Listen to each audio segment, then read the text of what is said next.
সুপ্রিয় বন্ধুগণ, আসসালামু আলাইকুম। শুরুতেই সবাইকে ঈদের শুভেচ্ছা। ঈদ মোবারক। প্রিয় বন্ধুরা, ঈদের এই মহাব্যস্ততাকে দূরে ঠেলে বৃষ্টি ভেজা এই গুটগুটে অন্ধকারের মায়াবী রাতে যে যেখান থেকে বাস্তবপুরীর অলৌকিক গল্প শোনার জন্য আমার সঙ্গে যুক্ত হয়েছেন আমি আপন। আর যে আপন জীবনা গল্পের 1522তম পর্বে আপনাকে প্রতিদিনের মতো স্বাগতম জানাচ্ছি।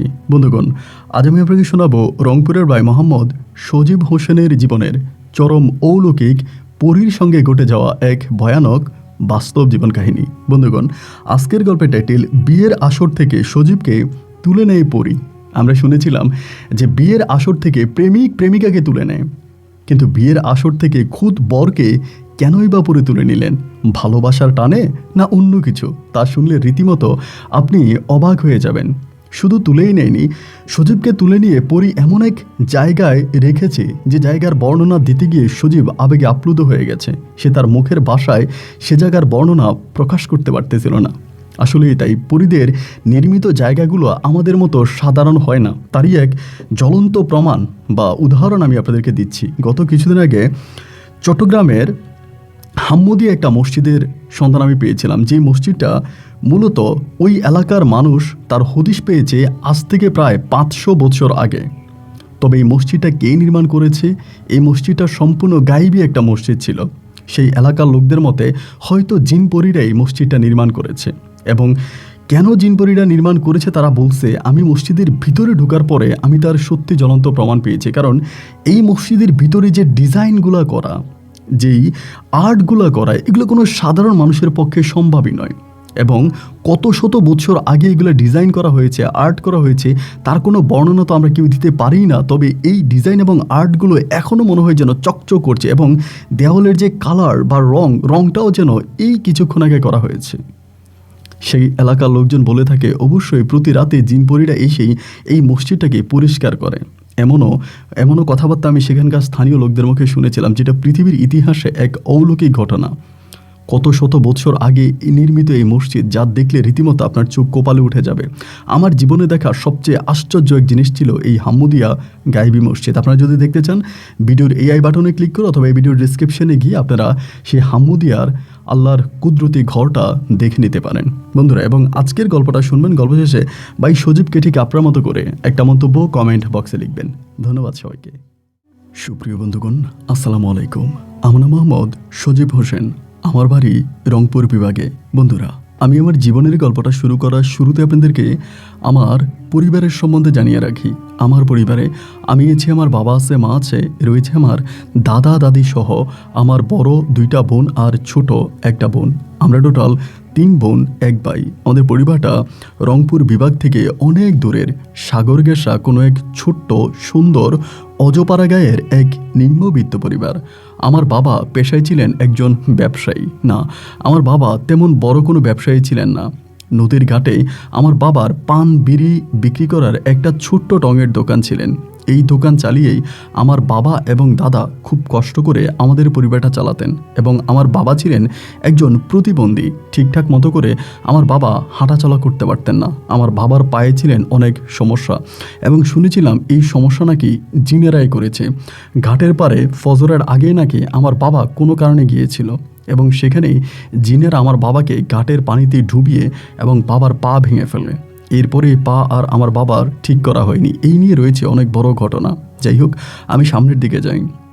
ছোটোবেলায় বাবা মা দাদা দাদির সবার আদর ভালোবাসায় আমার শৈশবের দিনগুলো বেশ ভালোই কাটতে থাকে। ছোটোবেলায় আমিও বাবার ওই পান বিড়ি সিগারেটের দোকানে গিয়ে মাঝে মাঝে বসে থাকতাম। সেখান থেকে 5 টাকা 2 টাকা নিয়েই আমি এটা সেটা খাইতাম। বাবা যদিও পঙ্গু মানুষ ছিলেন, তবে তার ইচ্ছা ছিল তিনি আমাকে অনেক দূর পর্যন্ত পড়াশোনা করাবেন। তাই তো আমাদের এলাকার খালের ওই পারের একটা স্কুলে আমার বাবা মাকে ভর্তি করায়। আমি সেই স্কুলে পড়াশোনা করতাম, এবং প্রতিদিন নৌকা দিয়ে আমার বাবা আমাকে এই পার থেকে ওই পারে নিয়ে যেতেন। যদিও আমার বাবা দোকানেও বসতেন, তার পাশাপাশি নৌকাও চালাতেন। সে সময় আমাদের এলাকাতে কোনো ব্রিজ ছিল না। দেখা যায় আমার দাদা যদি দোকানে বসতেন, বাবা তখন নৌকা চালাতেন। আবার বাবা যদি দোকানে বসতেন, আমার দাদা নৌকা চালাতেন। তারা এভাবেই কষ্ট করে আমাদের পরিবারটা চালাচ্ছে। এইভাবে আস্তে আস্তে করে দিনগুলো কাটতে থাকে। ছোটোবেলা থেকে আমার ভিতরে প্রচণ্ড রকমের লোভ কাজ করতে থাকতো। এক কথায় বলতে গেলে আমি নিজেই বুঝতে পারতাম যে আমি কেমন জানি একটা লোভী প্রকৃতির মানুষ ছিলাম। আমাদের বাড়ির সাথেই ছিল পুরীর ভিটা বলে একটা জায়গা। যদিও আগের দিনে সেখানে একটা রাজবাড়ি ছিল, শুনেছিলাম আগের রাজারা নাকি ওই বাড়িতে বসবাস করত, কিন্তু এখন আর ওই রাজপ্রাসাদটা নেই। রাজপ্রাসাদের ইটগুলো পর্যন্ত ভেঙে আমাদের এলাকার লোকজনে নিয়ে গেছে। এটা এখন সম্পূর্ণ খালি পড়ে আছে, মানে একটা ভিটা পড়ে আছে। আমাদের এলাকার লোকেরা বলে এটা নাকি পুরীর ভিটা। কেনই বলে পুরীর ভিটা তাও বলি, যখন এখানে রাজারা ছিল তখন তারা বেশ ভালোই ছিল, এবং রাজারা চলে যাওয়ার পরে এটা একটা পরিত্যক্ত রাজপ্রাসাদ হয়ে যায়। এরপরে স্থানীয় লোকেরা বলা বলি করতে থাকতো যে এখানে নাকি জিন পরীদের আসর বসে। রাতের বেলায় তারা অলৌকিকভাবে জিন পরীদের দেখতে পেত। এরপরে গ্রামের সমস্ত মানুষরা মিলে সেই রাজপ্রাসাদকে ভাঙা শুরু করলো। বলেছিল এই প্রাচীর থাকার কারণেই হয়তো জিন পরীরা এখানে বসবাস করে বা এখানে আসে, তাই তারা এই উসিলাতে পুরো রাজপ্রাসাদটা ভেঙে ফেলে। প্রাসাদের এক একটা ইট গ্রামের মানুষ ভাগ করে নিয়ে যায়। তখন ওই ভিটাটা একেবারে খালিই পড়ে থাকে। এরপরেই শুরু হয় অন্য ঘটনা। ভিটাটা যখন একেবারে খালি হয়ে যায়, এই ভিটার ভিতরে প্রচণ্ড রকমের বালু উড়াউড়ি করতো, অনেকটা বালি উড়াউড়ি করতো, আর এই রাজপ্রাসাদের চারপাশটা ছিল সম্পূর্ণ খালি। মানুষের আপনার ফসলি জমি ছিল, যার কারণে দেখা যায় একটু বাতাস আসলেই সেই বালিগুলো উঠতে থাকতো, এবং এই বালি এমনভাবে উঠতো যে আমাদের পুরো গ্রামকেই মনে হয় যেন কালার করে দিত। তো এরপরে যেটা হইতো, অনেকেই বলা বলি করে যে রাতের বেলায় ওই বালির সঙ্গে নাকি দুধ পরীরা উঠতো, মানে আসমান থেকে দুধ পরীরা দল বেঁধে ওই বালির সঙ্গে এই হচ্ছে রাজপ্রাসাদের মধ্যে বা রাজবাড়ির মধ্যে মানে চলাফেরা করতো বা উঠতো, নাচতো, নৃত্য করতো, এমনটাই স্থানীয় লোকেরা বলা বলি করতে থাকতো। যার কারণে সেই এলাকাকে, মানে সেই ভিটাটাকে, রাজার ওই ভিটাটাকে পরীর ভিটা নামে আখ্যায়িত করতে শুরু করে। জন্মের পর থেকে আমি জানতে পারি এই ভিটাটা হচ্ছে পরীর ভিটা, এবং এও শুনেছিলাম এই পরীর ভিটাতেই নাকি রয়েছে প্রচুর পরিমাণের ধন সম্পদ, রয়েছে 7 রাজার ধন, এবং এসব নাকি পাহারা দেয় খোদ পরীরা নিজেই। এমন কথাবার্তা আমাদের গ্রামের মানুষের মুখে আমি শুনতে পাই। সেই থেকে আমার ভিতরে প্রচণ্ড লোভ কাজ করে। আমি পরীর ভিটা থেকে 7 রাজার ধন পাবো, সোনার কলসি পাবো, এবং এরকম করে ধন অবিরত পাবো। এই বলে আমি মাঝে মাঝে কোদাল নিয়ে ওই পরীর ভিটায় চলে যেতাম, এবং পরীর ভিটায় যাইতাম, কোদাল দিয়ে আমি পরীর ভিটা খনন করার চেষ্টা করতাম।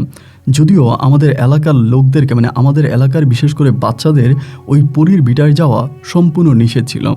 সবাই বলতে যে পরীর ভিটায় যাওয়া যাবে না, পরীর ভিটায় গেলেই আমাদেরকে মারতো, এবং স্থানীয় লোকেরা বকাবাধ্য করতো। তো আমি তখন সম্ভবত ক্লাস 8-এ পড়ি। আমার ক্লাস 8-এ কি ক্লাস 9-এ ওরকম একটা বয়সে একটা সময় হলো কি, আমি রাতের বেলায় গিয়ে পাহারা দিতাম, যে রাতের বেলায় দুধ পরীরা আসমান থেকে পরীর ভিটায় নামে, এবং পরীর ভিটায় নেমে তারা নৃত্য করে, তারা নাচানাচি করে, আমি তাদের নাচ আর নৃত্য দেখব। এই চিন্তা ভাবনা করে মাঝে মাঝে, বিশেষ করে চন্দ্রিমা রাতে, আমি পরীর ভিটা থেকে বেশ দূরের একটা জায়গার মধ্যে দাঁড়িয়ে থাকতাম, এবং দেখার চেষ্টা করতাম যে সত্যি কি আসমান থেকে দুধ পরীরা এই ভিটায় নামে কিনা, বা তারা বাতাসের সঙ্গে, বালির সঙ্গে এখানে নাচানাচি করে কিনা। এটা দেখার জন্য দিনের পর দিন, রাতের পর রাত আমি ফাঁদ পেতে থাকতাম যে আমি দেখব, যদি সত্যিখানে পরীরা নামে তাহলে আমি নিচ্ছকে পরীকে দেখতে পাবো। আর মানুষ যে বলা বলি করছে এই ভিটার ভিতরে 7 রাজার কলসি আছে বা সোনার কলসি আছে, এটাও তাহলে সত্যি। এরকম করতে করতে বহু রাত পেরিয়ে যাওয়ার পরে একদিন চন্দ্রিমা রাতের বেলায়, আমি মোটামুটি সে রাতে খুব প্রস্তুতি নিয়ে রেখেছিলাম যে আমার মন কেন জানে বলতেছিল যে আজকে রাতেই কিছু একটা ঘটবে। সে জায়গার ভিতরে আমি এই পরীর ভিটা থেকে বেশ দূরের একটা জায়গায়, এখানে একটা নারিকেলের গাছ আছে, নারিকেলের গাছের নিচে দাঁড়িয়েছিলাম। ছিল একেবারে মধ্যরাতের কাছাকাছি, আকাশে ছিল বিশাল আকৃতির একটা চাঁদ, চাঁদতারার মেলা বসেছে আকাশে, ঠিক এমন একটা অবস্থা ছিল। দক্ষিণা বাতাস যেন গাছপালাগুলোকে ভেঙে ফেলছে, তুফানের মতো অবস্থা ছিল। এবং তারই মাঝে আমি হঠাৎ করে খেয়াল করে দেখলাম যে পুরীর ভিটার বালিগুলো, আপনারা দেখবেন যে ঘূর্ণিঝড় আসলে যেরকম হয় না, যে এরকম করে বালি ঘুরতে থাকে, অনেক সময় গ্রামের ভিতরে এই দৃশ্যটা দেখা যায়। এরকম করে চাঁদেরই আপনার প্রখর আলোতে আমি দেখতে পেলাম যে পুরীর ভিটার বালিগুলা কেমন জানি উড়াউড়ি করছে, এবং তারা মনে হয় যেন নিচ থেকে কেউ একজন বালিগুলাকে উপরের দিকে ছুটাচ্ছে। এবং ওই সাদা স্বচ্ছ বালুগুলো দেখে আমার কাছে মনে হলো যে সত্যি মনে হয় আজকে কিছু একটা ঘটবে। এরপরে আমি যেটা দেখতে পেলাম যে একটা সাদা কাপড় এই পুরীর ভিটার চারপাশে উঠতেছে। এটা একেবারে আমি স্পষ্ট দেখেছি, স্পষ্ট দেখলাম যে একটা সাদা কাপড় এই পুরীর ভিটার চারপাশটাতে শুধু উঠতেছে। দেখে মানে এটা গোল মানে বাতাসের সঙ্গে এই যে বালিগুলো বাতাসের সঙ্গে রাউন্ড খাচ্ছে, একইভাবে এই কাপড়টাও বাতাসের সঙ্গে রাউন্ড খাচ্ছে। এটা দেখার পরে আমি একটু অবাক হয়ে গেলাম এবং সেরাতে আমি খুব অদ্ভুতভাবে এটার দিকে তাকিয়ে আছি। ঘটনা কি, এবং অনেকক্ষণ পরে আমার ভিতরে কেমন জানি একটা সাহস কাজ করতেছে। আমি তো তখন ছোট না, ক্লাস 8-এ পড়ি, মানে আমি বেশ বা অনেক বড়ই আমি। এরপর আমি চিন্তা করলাম যে আমি ভিটার দিকে যাব, যে এটা উঠতেছে, এটা কি উড়ে, আদৌ কি এটা কাপড় না এটা অন্য কিছু, তা আমি দেখব। এই চিন্তা ভাবনা করে আমি আস্তে আস্তে করে বিটার দিকে যাচ্ছিলাম। বিটার দিকে যাব মানে এই নারিকেল গাছ থেকে বের হয়ে বিটার দিকে যাচ্ছিলাম। এখানে একটা রাস্তা আছে, মানে ছোট একটা রাস্তা, একেবারে চিকন রাস্তা। এই রাস্তা দিয়ে সবাই ওই আপনার ঘাটে যায় আর কি। তো যাচ্ছিলাম, এমন সময় হঠাৎ করে দেখলাম ওই রাস্তা ধরে আমার দাদা আসতেছে। তো দাদার চোখ আর আমার চোখ এক হয়ে গেছে, মানে হঠাৎ করে দাদাকে দেখলাম। মানে দূর থেকে যে দাদা আসতেছে এটা কিন্তু আমি জানতাম না, কারণ আমি রাস্তার দিকে তাকিয়েছিলাম না, আমি মূলত তাকিয়েছিলাম পুরীর ভিটার দিকে। সুতরাং রাস্তা দিয়ে কে আসছে না যাচ্ছে মানে এইটা আমি দেখি নাই। তো যখনই আমি এই নারকেল গাছ থেকে বের হলাম, এমন সময় দাদার চোখে আমার চোখ পড়ছে হঠাৎ করে। দেখে আমি দিলাম বাড়ির দিকে দৌড়, কারণ দাদার কড়া নিষেধ ছিল যে কোনোভাবে এই পুরীর বিটায় যাওয়া যাবে না, পুরীর বিটায় গেলে মেরে ফেলবে। দাদা এরকম কথাই বলতো সব সময়, মানে দাদা নিজেই মারবে এরকম বলতো। তো দাদারে দেখা আমি দৌড়িয়া বাড়ির দিকে চলে গেছি। বাড়িতে গিয়া স্কুলে যাই, স্কুল থেকে আসি, দাদার সামনে আর পড়ি না। মা যদি কোনো কারণে বলে যে তো দাদার কাছে যা, তো দাদা তোরা ডাকতেছে বা কিছু একটা, আমি আর ভুলেও দাদার সামনে যাই না। দাদার সামনে যেতে আমার তখন ভয় লাগে যে গেলে যদি দাদা আমারে মারে বা এরকম, বা দাদা তো আমাকে দেখছে, একদম সরাসরি দেখছে। তো এরকম করে আরও 2-3 দিন কেটে যাওয়ার পরে একদিন স্কুল থেকে ফেরার পথে হঠাৎ দাদার সঙ্গে আমার মুখামুখি দেখা হয়ে যায়। দেখা হয়ে যাওয়ার পরে দাদা আবার আমারে নাতি বলে ডাকতো। এই বলে দাদা তখন আমার হাত চেপে ধরে ধরে বলে, এই নাতি কী হয়েছে তোর? আমি তখন কিছুই বলি না, নিচের দিকে তাকে আসি। দাদা বলে, কি হয়েছে তোর বলতো? আমি তখনও কিছু বলি না। আমি মনে মনে চিন্তা করতেছি, আরে বুইরা তো আমারে পুরীর বিটায় যাইতে দেখছে, তাইলে বলে না কেন? পরে বলে, তুই বেশ কয়েকদিন ধরে আমাকে দেখলে লুকিয়ে থাকিস, আমার সামনে আসিস না। এই তুই কি এই ক্যাশ থেকে টাকা টুকা চুরি করছিস, বেশি টাকা চুরি করছিস? আমি বলি, ক্যাশের হিসাব তো আপনার কাছে আর বাবার কাছে থাকে, আপনাদের কাছে তো হিসাব আছে, আপনারা কি জানেন না? দাদা তখন বলে, জানি বলেই তো তোরে জিজ্ঞেস করলাম, ক্যাশের হিসাব তো মিলতেছে না। আমি বললাম, দাদা আমি ক্যাশ থেকে কোনো টাকা চুরি করি নাই, আর আমি এখন দোকানে বসিও না। দাদা বলে, তাহলে তুই আমারে দেখলে নতুন বউর মতো গোমটা টেনে থাকিস কেন, কি হয়েছে? আমি তখন মনে মনে হয়তো ভাবতেছিলাম যে বুইরা মনে হয় ওই রাতের বেলায় আমার দেখে নাই। তখন ভিতরে এই জিনিসটা কাজ করতেছে যে মনে হয় সে আমাকে দেখে নাই। আমি তখন বললাম, না দাদা কিছুই না, এমনি। এটা বলে আমি তখন দাদার হাত থেকে আমার হাতটা ছুটিয়ে সাইকেল নিয়ে তখন আবার বাড়ির দিকে রওনা দিছি। বাড়িতে যাইতেছি আর চিন্তা করতেছি, বুইরা আমারে সত্যি সত্যি দেখে নাই। যদি বুইরা আমারে ঠিকই দেখতো তাহলে তো আমার ওখানে ধরে ফেলতো। আমার মনে হয় দাদা আসলেই দেখে নাই, আল্লাহ আমি বাইচে গেছি। এইটা বলে বলে তখন বাড়ির দিকে গেলাম, এবং যেহেতু দাদা আমাকে দেখে নাই তাহলে আমি পুরীর ভিটায় আবারও যাব। এই পরিকল্পনায় আমি তখন আবারও করলাম।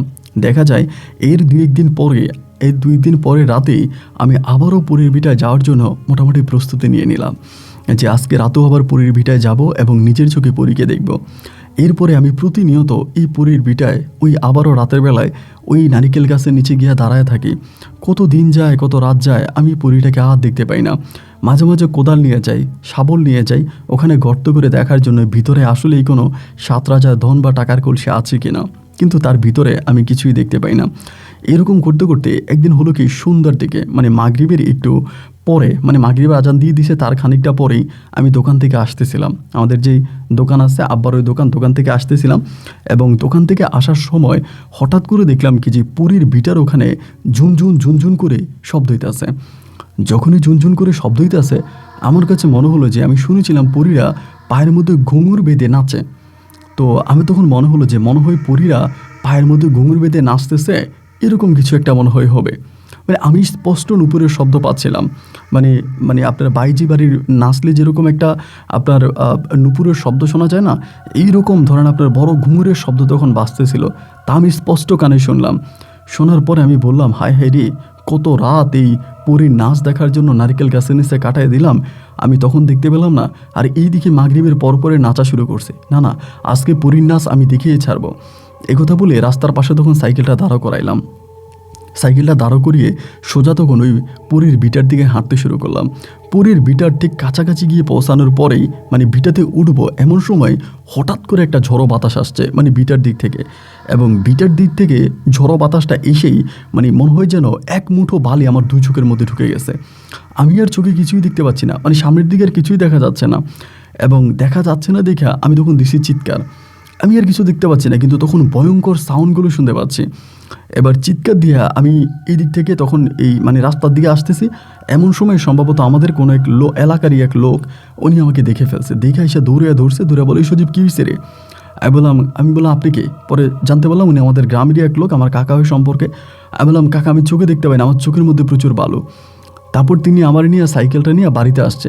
আসার পর আমার মায়েরে বললো যে এই ঘটনা, ওই তো পুরীর ভিটার ওই দিক থেকে আসতেছিল, ওর চোখের মধ্যে বালি কেন? তাই মা দেখলো যে আমার দুই চোখের মধ্যে বালি একদম পড়েছে। তো মা বালিগুলো পরিষ্কার করতেছে আর বলতেছে তুই ওখানে গেলি কেন, পুরীর ভিটায় গেলি কেন? তো যেটা আমার দাদা কারো কাছে বলে নাই, আদৌ তিনি আমার দাদা ছিলেন কিনা সেটা আমি জানি না। এবং এরপরে হলো কি যে মা রাতের বেলায় বাবা দাদা ওরা সবাই আসার পরে সবার কাছে বিচার দিছে যে সজীব পুরীর ভিটায় গেছে, এবং পুরীর ভিটায় যাওয়ার পরে পুরীরা তার চোখে বালি মারছে।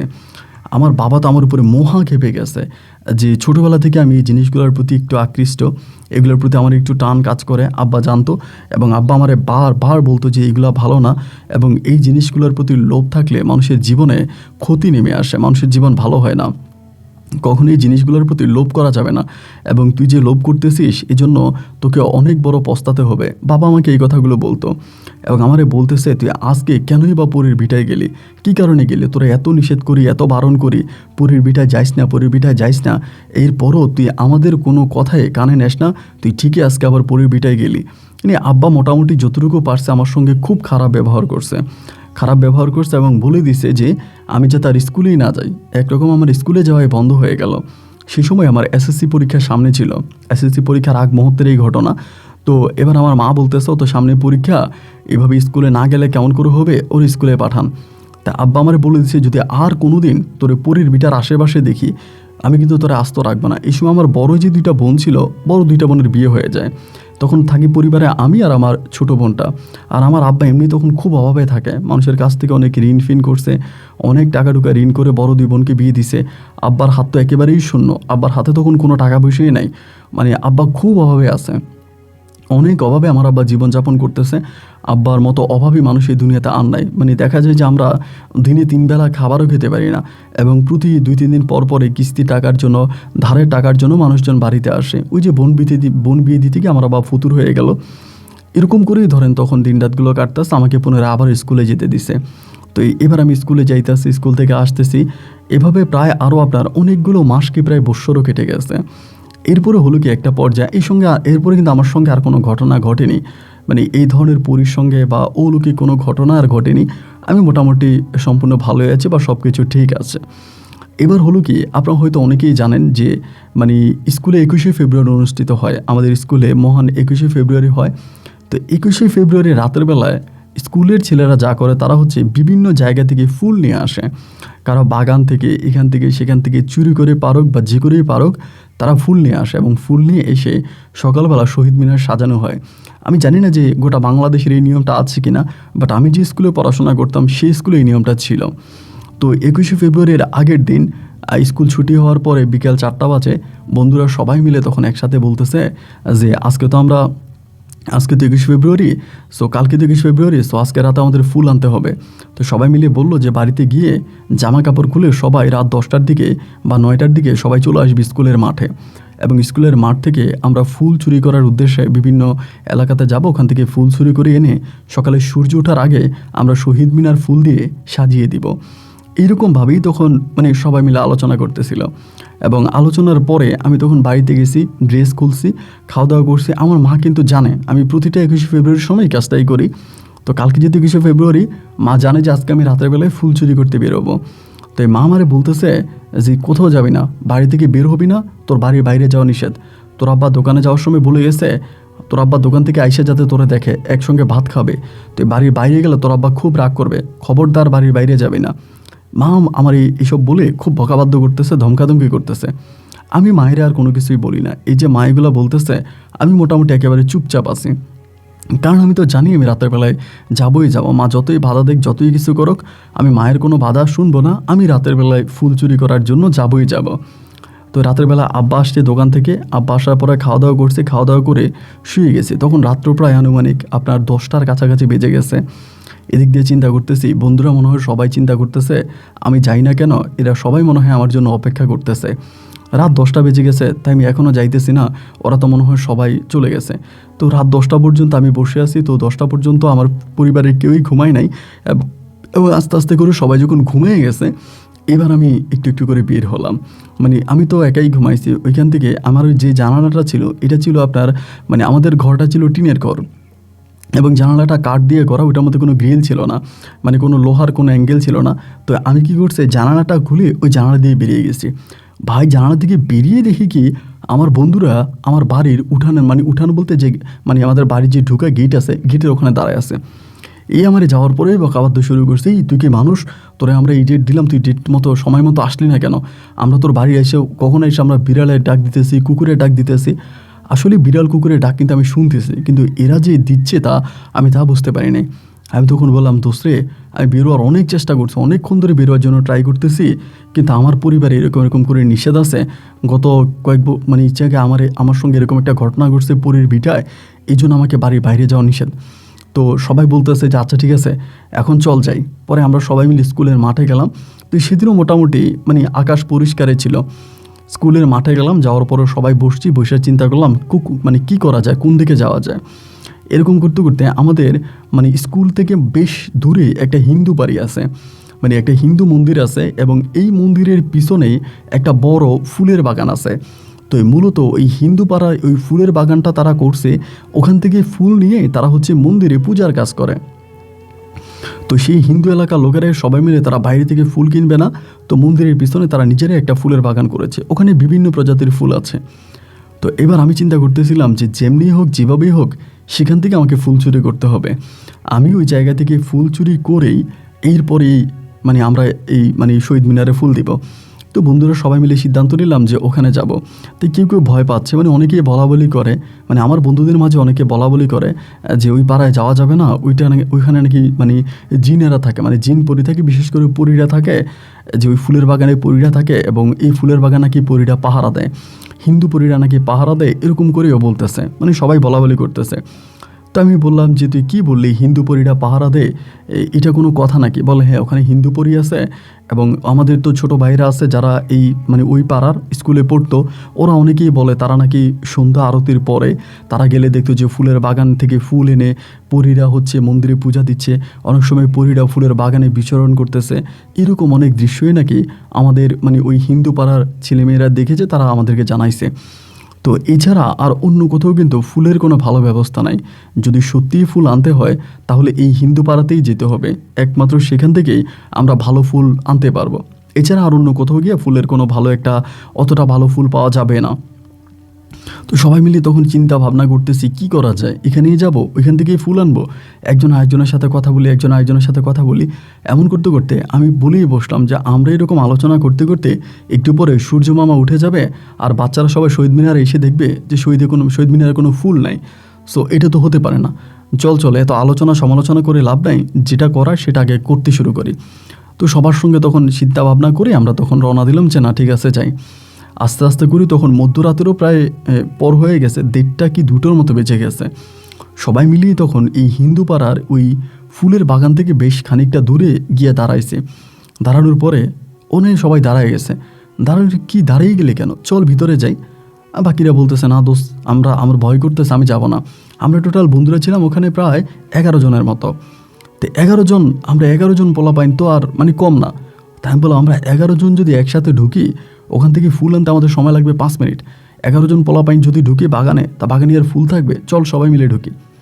সবার কথা একটা না রে ভাই, এই বাগান পরীরা পাহারা দেয়, এখানে পরী আছে, হিন্দু পরী আছে, এটা সবাই জানে, আমরা ওই বাগানের দিকে যাব না।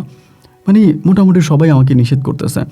আমি তখন বললাম যে আরে যাই না, কেউই যেতে রাজি হয় না। তখন মনের ভিতরে খুব রাগ উঠলো, দূর চাই, আমি আবার জিনপুরীকে ভয় একটু কম পাই, মানে ছোটোবেলা থেকেই তো আমার মানে এই জিনিসগুলোর অভিজ্ঞতা আমার আছে, এবং আমি এরকম অনেক দৃশ্য দেখেছি আমার জীবনে। সো আমার কাছে এটা আসলে খুব একটা ভয় ভীতি কাজ করে না।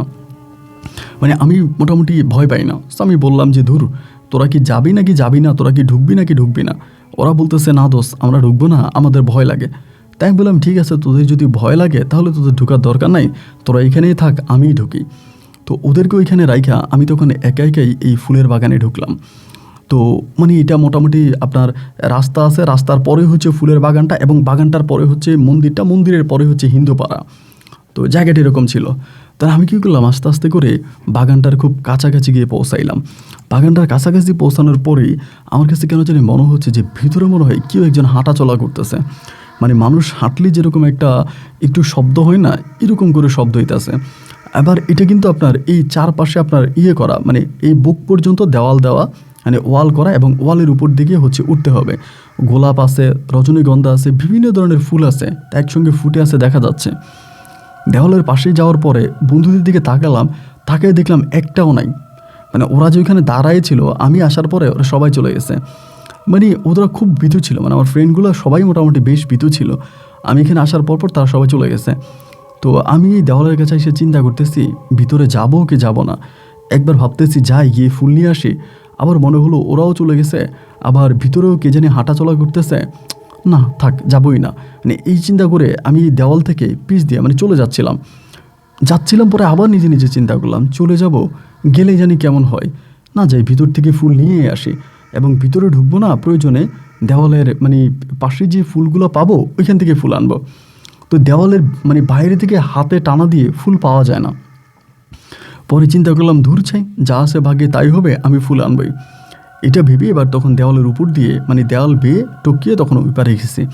যাওয়ার পরে মানে এক অন্যরকম ঘ্রাণ আমার নাকে ঢুকছে। মানে এই ফুলের বাগানে ঢোকার সঙ্গে সঙ্গেই মানে এক অন্যরকম ঘ্রাণ আমার মানে ভিতরে ঢোকার পর মানে আমার কাছে জানি ভিতরটা জানি কেমন ফ্রেশ হয়ে গেল। এরকম মনে হলো যে ভিতরটা অনেক পরিষ্কার হয়ে গেছে। এবং প্রথমে ভাবলাম যেহেতু এটা একটা ফুলের বাগান, এখানে আমি ঢুকছি এবং এই জন্যই সম্ভবত এরকম ফুলের ঘ্রাণ আমি পাইছি।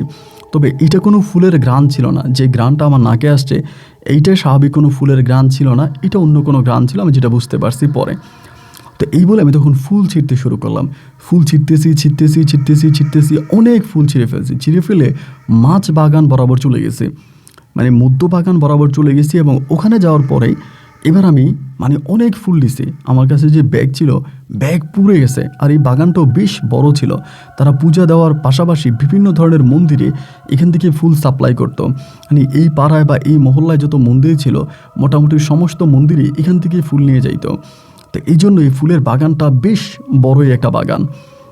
তো আমি কি করলাম, যে ব্যাগে ফুল নিলাম ব্যাগটা মোটামুটি ভরে গেছে, মানে ব্যাগটা পুড়ে গেছে। এবং ভরে যাওয়ার পরে চিন্তা করলাম আর ফুল দরকার নাই, এবার আল্লাহ আল্লাহ করে এখান থেকে বেরোতে পারলেই বাঁচি। এই বলে আমি তখন যে দিক দিয়ে ঢুকছিলাম ওই দিক দিয়ে হাঁটতে শুরু করলাম। ভাই ওই দিক দিয়ে হাঁটতেছি, কিন্তু আমি আর দেওয়াল পাই না। মানে যে দেওয়ালটা টপকিয়ে আমি ফুলের বাগানে ঢুকেছিলাম, এই দেওয়ালটার খুঁজে পাই না। দেওয়ালটা যখন পাচ্ছি না, আমি তখন অবাক হয়ে গেলাম, কী ব্যাপার, আমি তো এই দেওয়ালটা টুকিয়ে হচ্ছে ফুলের জন্য আসছিলাম, এবং ফুল তো নিলাম, কিন্তু এখন দেওয়াল কই? দেওয়াল যদি না পাই আমি বেরোবো কী করে? আমি আশেপাশে কোনো কিছু দেখতে পাচ্ছি না। এবার অন্ধকার মনে হয় একটু একটু করে বেড়ে যাচ্ছে। মানে আগে যেরকম একটু একটু আলো দেখতাম, মনে হয় যেন আলো মানে ছিঁড়ে এখন একটু একটু করে অন্ধকার হয়ে যাচ্ছে। কী করবো না করবো ঠিক বুঝতে পারতেছিলাম না। ভিতরে প্রচণ্ড রকমের ভয় কাজ করতেছে। এবার উল্টা দিকে হাঁটতে শুরু করলাম। যে সামনের দিকে হাঁটছিলাম, হাইটা তো আর কোনো দেওয়াল পাই না, ওয়াল পাই নাই, না পেয়ে এবার পিছনের দিকে হাঁটতেছি যে ওই দিকে ওয়াল পাওয়া যায় কিনা। কখনো ডাইনে, কখনো বামে, কখনো সামনে, কখনো পিছনে, এরকম করে হাঁটতেছি কত যে সময় পেরিয়ে যাচ্ছে। আমার কাছে কোনো ঘড়ি ছিল না, তো মানে সময় যে কত যাচ্ছে তারও কোনো হিসাব পাইতেছি না। এইরকম করতে করতে মানে এই পাশে ওই পাশে, এই দিকে ওই দিকে, কোনো দিকেই কোনো রকমের কোনো রাস্তা নাই, বেরোতে পারতেছি না। এবার আমি ফুলের যে ব্যাগটা আমার হাতে ছিল ব্যাগটা ফেলে দিছে। মানে মনে করলাম যে আমি ফুল নিয়ে যাচ্ছি, এই জন্য মনে হয় জিন পরীরা আমার রাস্তা ভুলিয়ে দিছে। যেহেতু বন্ধুরা বললো এখানে পরী আছে, ওরা মানে আমার রাস্তা ভুলিয়ে দিছে, আমি ফুল নিব না, ফুলগুলো ফেলে দিলে হয়তো আমি রাস্তা পেয়ে যাব। এই চিন্তা ভাবনা করে হাতে যে ফুলের ব্যাগটা ছিল ব্যাগটা তখন ছুঁড়ে ফেলে দিলাম। ব্যাগটা ছুঁড়ে ফেলে দেওয়ার পরেও আমি আরও কোনো রাস্তা খুঁজে পাচ্ছি না। কিরে, রাস্তা গেল কই? আমি রাস্তায় খুঁজতেছি, রাস্তা নাই, আমি আর রাস্তায় খুঁজে পাই না। আল্লাহ এখন কি করব? আমি এখন কোন দিকে যাব, কি করা যায়, কিছুই বুঝতে পারতেছিলাম না। মানে কিছুই আর বুঝতেছি না যে এখন কি করা যায়। মানে টোটালি আর কোনো রাস্তায় খুঁজে পাই না। ফুলের ব্যাগ ফেলে দিলাম, তারপর রাস্তা খুঁজে পাই না। এবার এখানে বসে বসে কান্না শুরু করছে। কান্না করতেছে। আমার কাছে মনে হয় কি ভাই জানেন, প্রায় 7-8 ঘন্টা পেরিয়ে গেছে। আমার যে একটা ধারণা, মানে একটা সময় আর কি, এতে মনে হলো যে মানে সকাল হয়ে গেছে, কিন্তু আমি সূর্য দেখতে পাচ্ছি না। শুধু ফুলের বাগান, মানে যেদিকেই যাই শুধু ফুলের বাগান, শুধু ফুল। আমি আর কোনো রকমের কোনো কিছু দেখতে পাচ্ছি না। তাইলে কি করবে এখন? আর কোনো মাথায়ও কোনো কিছু আসে না। আল্লাহ, কি করা যায়? এবারে জায়গার মধ্যে বসে বসে কান্না করতেছি আর তওবা করতেছি, এবং আল্লাহর কাছে ফরিয়াদ জানাইতেছি যে আল্লাহ, ভুল হয়ে গেছে, আমি আর কখনোই ফুল চুরি করার জন্য আসবো না, আল্লাহ মাফ করে দাও। এবং দেখলাম যে না, আর মানে কাউকেই দেখতে পাই না, কান্নাকাটিও করতেছি। এবার বুকের ভিতরে একটু সাহস নিয়ে বন্ধুদেরকে ডাকতে শুরু করলাম। ওদের নাম ধরে ডাকতেছি, ইব্রাহিম, খলিল, জাবেদ, রাসেল, ওরকম করে জোরে ওদের নাম ধরে ডাকতেছি। যতই ওদের নাম ধরে ডাকি, কোনো শব্দ নাই, মানে কেউ কোনো শব্দ করতেছে না। এবার আমি চিৎকার করতে শুরু করছি, মানে চিৎকার করে কান্না করতে শুরু করছি। যখনই চিৎকার করে কান্না করতেছি, ঠিক ওই মুহূর্তেই হঠাৎ করে আমি দেখলাম একটা মেয়ে আমার দিকে হেঁটে হেঁটে আসতেছে, যার বয়সটা আনুমানিক প্রায় আমার মতোই হবে, এরকম একটা সাদা পোশাক পরা আসতেছে। আইসা খুব রাগান্বিতভাবে আমার দিকে তাকিয়ে আছে, তাকে বলতেছে, চিৎকার করতেছিস কেন? খুব ভালোভাবে আমাদের রংপুরের যে লোকাল ভাষা আছে, ওই লোকাল ভাষায় বলতেছে, চিৎকার করতেছিস কেন? আমি ওর দিকে তাকায় আছি। তাই আমি ইমিডিয়েটলি দেখে একটু বুকে সাহস পাইলাম যে অন্তত একটা মানুষ তো আসছে। মানে আমার একটা ধারণা ছিল যে হিন্দু পাড়ার কোনো মেয়ে হবে, আমি চিৎকার চেঁচামেচি করে হয়তো মেয়েটা আসছে।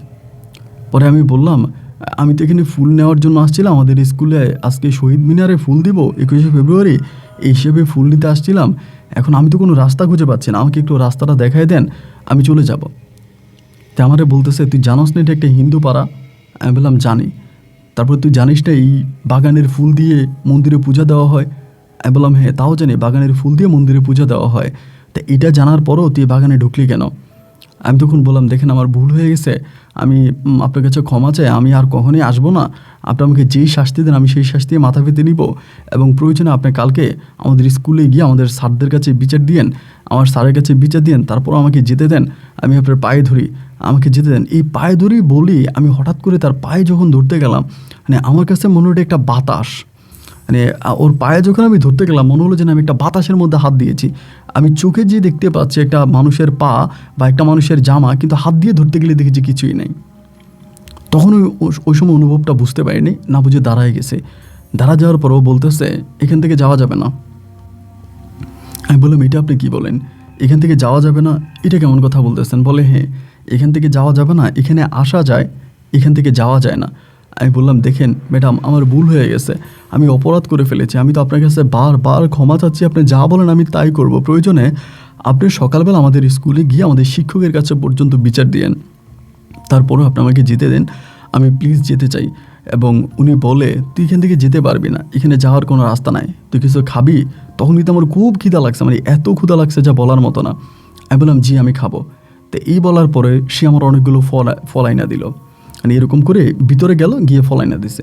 তা অনেক ফ্রেশ ফল, এরকম ফল আমার বাবা আমার জীবনেও খাওয়াই নেই, এত ভালো ফল, টসটসা ফল আমি জীবনেও দেখি নাই। উনি দেওয়া মাত্রে আমি তখন গপ গপ গপ করে খাওয়া শুরু করলাম।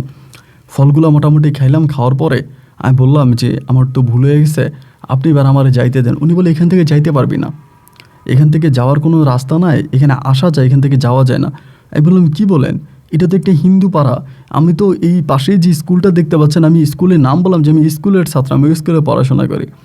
ও তখন হেসে দিয়ে বলে, তুই ঢুকেছিস এক জায়গায়, এসেছিস আরেক জায়গায়, এখান থেকে যেতে পারবি না। তো মানে আর রাত বইয়ে সকালেও কিন্তু হয় না, মানে সকালের আলো আমি আর দেখি না। যে এখানে ঢুকছিলাম যে অন্ধকার রাত, সে অন্ধকার রাতের মধ্যেই পড়ে আছি। আল্লাহ রে আল্লাহ, এখন কি করব, কি কারণে ঢুকলাম, খালি আল্লাহরে ডাকতেছে। এই বলে সে আমার খাবার দিতেছে, মানে টাইম টু টাইম সে আসতেছে। আমি বাগানের মধ্যে আসি, আবার সে আমার পানি দিয়ে গেছে, আপনার এরকম মানে কলসি করে নিয়ে পানি দিয়ে গেছে, খাবার দিয়ে গেছে, মোটামুটি সব কিছুই সে দিয়ে যাচ্ছে। কিন্তু এখান থেকে সে আমাকে বের হওয়ার কোনো সুযোগ দিচ্ছে না। আমার প্রস্রাব পায়খানা ধরলে আমি ভিতরে যাচ্ছি, কাজ সারতেছি, কারণ পানিও আছে, খাবারও আছে, এখানেই থাকতেছি। এইভাবে কত দিন কেটে গেল, কোনো হিসাব নাই। একটা পর্যায়ে আমি খাওয়া দাওয়া বন্ধ করে দিছি, খাওয়া দাওয়া করি না। পরে সে আমারে বলতেছে, তুই ওয়াদা কর যে আর কোনোদিন এই জায়গায় আসবি না। তো আমি বললাম যে ঠিক আছে, আমি ওয়াদা করতেছি, আমি আর কখনো এই জায়গায় আসবো না। তখন আমি অনেকটা দুর্বল হয়ে গেছি, এবং আপনি শুনলে অবাক হয়ে যাবেন, আমার আমি যখন ক্লাস 8-এ পড়ি তখন থেকে আমার মুখে দাড়ি গজাইতো। আমি স্বাভাবিক ছেলেগুলোর মতো ছিলাম না। আমি দেখতে অনেকটা বড়সড় ছিলাম। বয়সের সঙ্গে আমার বডির যে একটা মিল সেটা খুঁজে পাওয়া যায় না। আমাকে দেখলে যে কেউ বলবে যে আমার বয়স 25 বা 30-এর কাছাকাছি, কিন্তু আসলে মূলত আমার বয়স ছিল খুবই কম। কিছু মানুষ থাকে না যারা অল্প বয়সে শরীর অনেক ফুলে যায় বা বড় হয়ে যায়, লম্বা হয়ে যায়। আমি ঠিক এমন প্রকৃতির একটা মানুষ ছিলাম। যাই হোক, এরকম করেই তখন সেখানকার সময়গুলো কাটতেছে এবং সে যখন আমাকে এটা ওয়াদা করাইলো যে আমি আর এখানে আসবো না, এটা তার কাছে ওয়াদা করাইছে, আমি মনে করলাম যে সে মনে হয় আমাকে ছেড়ে দিবে, এরকম একটা চিন্তাভাবনা ছিল। এরপরে সে আমাকে বলতেছে যে তুই যদি চাস, তুই করে বলে যে তুই যদি চাস আমি তোরে বিয়ে করব। আমি তোরে বিয়ে করে এখানে রেখে দিব, তোর কোনো কিছুর অভাব হবে না, তোরে আমি ধন সম্পদ, টাকা পয়সা, অর্থ আভিজাত্য, স্বর্ণ করি, তোর যা লাগবে তোর সব দিব। তুই বাগানের মধ্যে থাকবি, আমার সঙ্গে থাকবি, আমাকে বিয়ে করবি, থাকবি এখানে।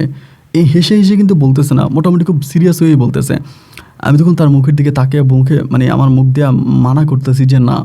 পরে আমার বলে কেন, আমার সঙ্গে থাকবি, আমার সঙ্গে থাকবি, কী সমস্যা, এখানে থাকবি, তোরে খাওয়া দাওয়া দিব, তোরে রাখবো, তোর যা কিছুর প্রয়োজন হয় সব কিছুই করবো।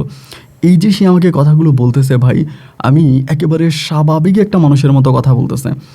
একটা মানুষ আমার সামনে একটা সাদা পোশাক পরিহিত দাঁড়িয়ে থেকে যেরকম করে কথা বলে, খুবই স্বাভাবিক ভঙ্গিমায় এবং স্বাভাবিকভাবে সে কথা বলতেছে। এমন নয় যে তার সে একটা স্বাভাবিক মেয়ের মতো দাঁড়ায় কথা বলতেছে। তা আমি বললাম যে আমি এখানে থাকবো না, আমার যতই কিছু দিবেন তা দিয়ে কী হবে, আমার মায়ের কাছে যাব, আমার বোনদের কাছে যাব, আমি দাদা দাদির কাছে যাব। প্রচণ্ড রকমের কান্নাকাটি করতেছে। তাই কান্নাকাটি করতেছে, খাই না। সে আমাকে যতই লোভ দেখায়, ধন সম্পদে অনেক কিছু কিন্তু সে আমাকে দেখায়ও। ওই সময়টাতে আমার ভিতরে যে লোভটা, ওই লোভটা মরে গেছে। এরকম সোনার কলসি দেখায়, এরপরে আপনার এরকম রাজাদের যে মাথার মুকুট আছে, মাথার মুকুট দেখায়, অনেক কিছুই দেখায়। আমি কিন্তু একটা লোভী ছেলে ছিলাম, তারপরে ওই ভিতরে ওই সময় আর ওই বিপদে আমার ভিতর থেকে সব চলে গেছে। লোভ লালসা আর কাজই করে না। পরে আমি বললাম যে আমি আমার পরিবারের কাছে যেতে চাই, আমি এসব কোনো কিছুই চাই না, আমার এসব কোনো কিছুই লাগবে না, আপনি আমাকে আমার মায়ের কাছে যাওয়ার ব্যবস্থা করে দেন। এইভাবে দীর্ঘদিন পরে আমি কবে আমি খাওয়া দাওয়া ছেড়ে দিচ্ছি, আমি কিছুই খেয়াল নাই, ওই জায়গার মধ্যে আমি শুয়ে আছি। এই শুয়ে থাকা অবস্থায় হঠাৎ করে আলহামদুলিল্লাহ আমি আলো দেখতে পেলাম। আমার চোখের মধ্যে আলো আসছে এবং চোখের মধ্যে আলো আসার পরে আমি তখন চোখটা খুললাম এবং খুইলা মনে হয় যে আমি শুয়েছিলাম। তখন সকাল হয়েছে। উঠার পরে আমি দেখলাম যে এরকম দেওয়ালের পাশে আমি শুয়ে আছি। দেওয়ালের পাশে শুয়ে আছি। আমি তখন কী করলাম, দেওয়ালটাই পাশ দিয়ে বেরিয়ে আমি দিলাম একটা দৌড় দিছি। তখনও দেখতেছি যে ভোরে মাত্র আলো ফুটছে, এদিক থেকে অত মানুষ টানুষ আসে নাই, বাট হিন্দু পাড়ায় কাশের ঘণ্টার শব্দ আমি শুনতে পাচ্ছি। আমি মেইন রাস্তায় আসি, আইসা মনে করলাম যে শহীদ মিনারে মনে হয় ফুল দেওয়া হয়ে গেছে, আমার বন্ধুরা মনে চলে গেছে। কি এতদিন থেকে কী ঘটছে বা কী হয়েছে আমার সঙ্গে, এইসব আমার কিছুই খেয়াল নাই। আমি আমার মতো করে শহীদ মিনারের দিকে দিলাম দৌড়। শহীদ মিনারে দৌড় দিতে শুরু করলাম। স্কুলে গেলাম, স্কুলের মাঠে গিয়ে দেখি যে শহীদ মিনারে কোনো ফুলে নাই। তো শহীদ মিনারে ফুল না দেখে আমি ভাবতেছিলাম যে মনে হয় আমার বন্ধুরা শহীদ মিনারে ফুল দেয় নাই, ওরা মনে এখনও ফুল নিয়ে আসে নাই। এর ভিতরে আমাদের ওখানকারই একজন দোকানদার আছে, কামাল ভাই আমরা ওনারে বলি আর কি, ওনার দোকানে আমরা মাঝে মাঝে এটা সেটা খাই। কামাল ভাই কোত্থেকে জানি আসছে এত সকালবেলা, আইসে আমার দেখে বলতেছে কে রে তুই, সজীব না? আমি বললাম কামাল ভাই। এই তুই কোত্থেকে আসছিস? আমার দৌড়ে ধরছে, তুই কোত্থেকে আসছিস? আমি বললাম কী হয়েছে ভাই? পরে আমি আমার নিজের পোশাক আশাকের দিকে তাকায় দেখতেছি আমার পোশাকগুলো খুব ময়লা হয়ে গেছে, এত ময়লা হয়ে গেছে যা বলার মতো না। তা উনি আমার বলল তুই কই ছিলি এতদিন? আমি বললাম এতদিন ভাই কতদিন? উনি বলল তোর তো অনেক দিন ধরে পাওয়া যায় না, মাইকিং পর্যন্ত করা হইলো এলাকাতে, প্রশাসন জানানো হইলো, পুলিশ আসলো, তোরে খোঁজা হইলো, তুই কই গেছিলি? আমি বললাম ভাই সব বলেন কি, আমার খুঁজে পাওয়া যাচ্ছে না? বলো তোর তো খুঁজে পাওয়া যায় না, চল তুই বাড়ি চল। এই বলে তিনি তখন আমার নিয়ে বাড়িতে গেছে। আমারে বাড়িতে নিয়ে যাওয়ার পরে বাড়িতে চিৎকার চেঁচামেচি শুরু হয়ে গেছে। আমার দাদা দাদি, আমার বড় 2 বোন বাড়িতে আছে, সবাই কান্নাকাটি করতেছে যে আমি কোত্থেকে আসছি। সবাই বলতেছে তুই গেছিলি কই গেছিলি, কোত্থেকে আসছিস? আমি কিছুই বলি না, সবার মুখের দিকে তখন শুধু তাকায় আছি, সবাই আমার দিকে তাকায়, আমি সবার দিকে তাকাই, অবাকভাবে তাকায় আছি। এই করতে করতে আমি তখন জানতে পারি যে আমি প্রায় আজকে 2 মাসের মতো বাড়িতে নাই। ওই যে ওরা আমাকে ওখানে রেখে আসছিল, রেখে আসার পরে 2 মাস পর্যন্ত আমি আর বাড়িতে নাই। বাড়িতে 2 মাস পর্যন্ত আমি নিখোঁজ, আমাকে 2 মাস খুঁজে পাওয়া যায়নি। কীভাবে 2 মাস কাটলো এর কোনো হিসাব আমার কাছে নাই। এবং আমার মা যখন আমার ভালো করে ধরছে রাতের বেলায় যে তুই কই গেছিলে, মায়ের সত্যি করে বল। পরে আমি মায়ের সত্যি কথা বললাম যে মা এমন এমন ঘটনা। এগুলো বলার পরে আমার 2টা বন্ধু ছিল আমাদের বাড়ির পাশে, ওই 2টা বন্ধুরে মা পরের দিন সকালবেলা ডাকছে। আমি যে বাড়ি আসছি আমার বন্ধুরা কিন্তু ভয়ে আর আমার সঙ্গে দেখা করতে আসে না। দুইটা বন্ধুকে ডাকার পর আমার আম্মা তখন জিজ্ঞেস করছে, তোরা সত্যি কথা বল, মিথ্যা বলিস না, যে আসলেই কি না এই কী কয় সজীব কি ওই বাগানে ঢুকছিল। যেহেতু আমি বাড়িতে আসছি আমি সত্য কথা বলে দিছি। আমার বন্ধুরা তখন আমার আম্মারে বলতেছে, হ্যাঁ আন্টি আমরা তো আসলে ভয়ে বলি নাই, সজীব ওই ফুলের বাগানে ঢুকছিল এবং ওই বাগান থেকে সজীব আর বের হয় নাই, এবং আমরা সজীবকে সকালবেলা বাগানে খুঁজতে গেছিলাম তার আশেপাশে, সেখানে আর আমরা সজীবকে পাই নাই, এবং এরপর তো সজীব নিখোঁজ। পরে আম্মা করলো কি, হুজুর আনছে, হুজুর আইনা তাবিজ তুমান পরাইছে, আমার হাতে তাবিজ পরাইছে, গলায় তাবিজ পরাইছে, এবং সেই থেকে আমার টোটালি বাড়ির বাইরে যাওয়া বন্ধ করে দিছে। সামনে পরীক্ষা, এসএসসি পরীক্ষা, আর পরীক্ষাও দেওয়া হবে না, বাড়ির বাইরেও যাওয়া হবে না। আমি আব্বা আম্মারে বললাম যে আমি পরীক্ষা দিই, বাট তখন কিন্তু আমি শারীরিকভাবে অনেক দৌড়াম, প্রচুর বমি হইতো, মানে এত বমি হইতো যা বলার মতো না। মানে আমি খুবই অসুস্থ হয়ে যাই, প্রতিদিন আমার ডাক্তার এসে দেখতেছে, আমি উঠা হাঁটতে পারি না, চলতে পারি না, মানে অনেকটা দুর্বল হয়ে যায়, শরীরে কোনো শক্তি নেই, শরীরে বিন্দু পরিমাণেরও কোনো শক্তি নেই, হাঁটতে গেলে মনে হয় ঢুলে পড়ে যাব, ঠিকমতো চলাফেরাও করতে পারি না। এমন করতে করতে আব্বা আম্মা তখন চিন্তা করলো যে না, আমার আর স্কুলে পাঠাবে না, আমার পড়াশোনা তারা ওখানে স্থগিত করাই দিল, পড়াশোনা বন্ধ করাই দিল। আমার মোটামুটি পড়াশোনা বন্ধ হয়ে গেল, এবং পড়াশোনা বন্ধ হয়ে যাওয়ার পর আমি তখন বাড়িতেই রয়ে গেলাম। এইভাবে 1 দিন 2 দিন 3 দিন 4 দিন করে সময়গুলো কাটতেছে, আর আমি মোটামুটি কোনো কিছুই আর আমার মাথায় আসতেছে না, আমি আর কিছুই পাচ্ছি না। এবং এরকম করে দিন আর রাতগুলো অতিবাহিত হতে হতে একটা সময় পরীক্ষা আসছে, পরীক্ষাও দিলাম না, প্রায় 6 থেকে 7 মাস কি এরকম সময় হবে আমি পুরো ঘরবন্দি হয়ে গেলাম। কারোর সঙ্গে দেখা হয় না, কারোর সঙ্গে কথা হয় না, বাড়ি থেকে বের হই না, কাউকে দেখতে পারি না, এক অন্যরকম অবস্থান তখন হয়ে গেল। মানসিকভাবে আমি তখন অনেকটা মানে একঘরা হয়ে গেলাম, এবং পরিবারে তখন প্রচণ্ড রকমের অভাব, এত অনটন যা বলার মতো না। এরই মাঝে আমার দাদা খুব দুর্বল হয়ে গেছে, মানে আমার সঙ্গে আমার টেনশানে দাদা অনেক অসুস্থ হয়ে গেছে। দাদা এখন আর দোকানে বসতে পারে না, আব্বা যদি দোকানে বসে তা নৌকা চালাইতে পারে না, আবার নৌকা চালাইলে দোকান চালাইতে পারে না। আব্বা তখন এই 2টা চাপ একসাথে নিতে পারে না, খুব টেনশানে পড়ে গেছে। টেনশানে পড়ে যাওয়ার পরে আমার আব্বা তখন করলো কি, আমার আম্মারে বলতেছে যে সজীবকে মোটামুটি ভালো আছে, ওই ঘরে এইভাবে বইসা না থেকে ওই যদি দোকানে বসে তাও তো আমি একটু নৌকা চালাইতে পারি, ওর একটু দোকানে বসতে বলো না।